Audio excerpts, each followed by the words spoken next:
Welcome to My Daily Thread. It's a great little place to get a snippet of wisdom from the yoga and the meditation masters to start or to end your day. I'm Jeff Lichty.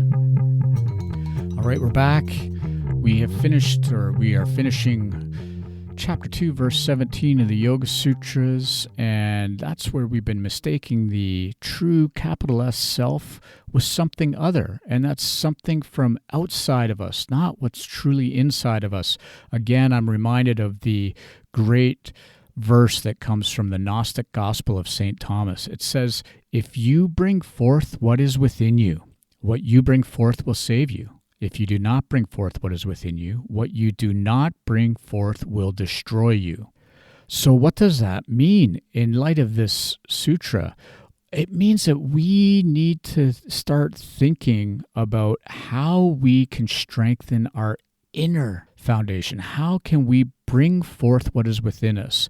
Now, I truly believe that meditation helps us. Prayer and meditation helps us. Now, listen, you don't have to be a religious person to say the prayer. One of the best prayers I've ever prayed it's a 4-letter word, and it's simply help. I'm going to need a little help here. And what is prayer but just a shout out to the universe for a little bit of help? Using that definition, I guess I pray to some of my friends. It's like, I'm going to need a little help here. I was climbing with Pete a couple weeks ago, and I was on top rope, which meant I was totally safe, but I forgot how hard it can be, and I haven't climbed in a while, and I was making a move around this boulder, and then suddenly I was gripped with fear that my feet aren't going to support me. I'm like, Pete, it means like, take up the rope, don't let me fall. Dude, I was praying to Pete. It's like, give me a little help here.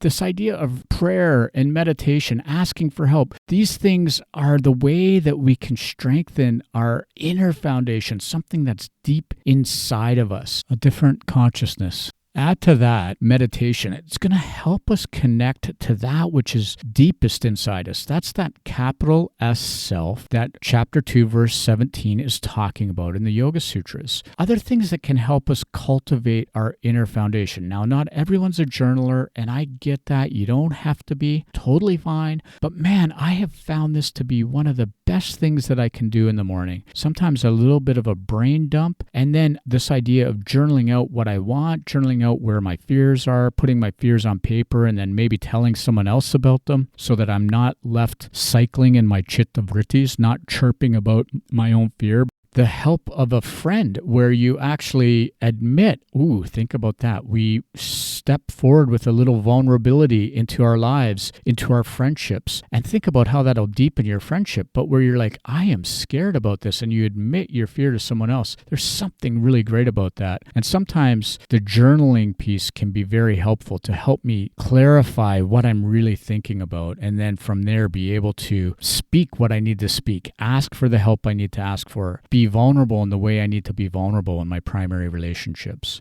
And then the other thing that I find, this journaling cycles right into gratitude. Now, we've heard lots about gratitude and appreciation. I have got in this habit of just doing thank yous. It's just a thank you to the universe. It's like, thank you for all the things that I have. And I find after I sit and I meditate and just be still for a while, just sit in the stillness, don't worry about anything else. Afterwards, I direct my mind to the things I'm grateful for, not the things I think I should be grateful for. But I just make it a thank you list. Thank you for my coffee this morning. Sometimes that's about all I can get out at 4 a.m. Thank you for the coffee. Thank you for these friendships. Thank you for my retreats. Thank you for my students. And sometimes they flood out of me. And that flooding, that turns into this crazy shorthand I can hardly keep up with in my journal. It's TY, PH, TY, AZ, TY, blah, blah, TY, TY, thank you, thank you, thank you, thank you. And away we go. And I'll tell you, this is how we can cultivate some gratitude and actually cultivate it as a practice. And so these are a few of the techniques or habits that I've formed that may be of some benefit to you.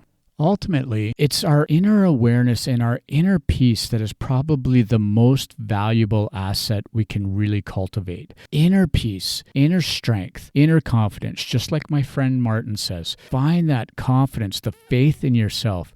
when you're seeking love from someone else, we're back to that misidentification, because the true love is that deepest understanding of capital S self. If I look for love in my things or my people or my experiences, that's not going to be quite it. The truest love is that deep contentment and faith in self, and then faith in the universe and the ability to work from that place. All right, friends, we keep moving on, and tomorrow, I tell you, tomorrow is the day we are moving on to 218. So from my capital S self to you, thanks for listening. Om. Peace out. As a post-show note, I have a few spots that opened up for new private clients. So if you have any desire to learn some practices and integrate some of these teachings, get in touch with me, www.jefflichty.com, and fill out the contact form. Peace out.